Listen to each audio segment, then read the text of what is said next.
Let's see how to change language in Adobe Premiere. Launch Adobe Premiere.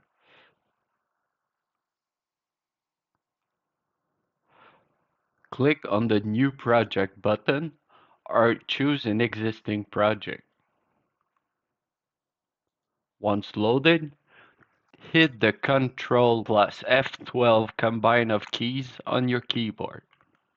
This will open up console view. Click on the menu button and click on Debug Database View.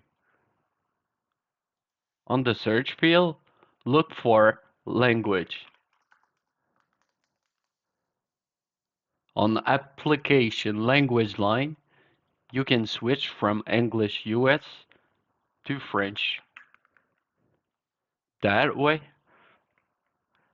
so when you're done, you close and you can close again and you launch the application and you'll be in French now.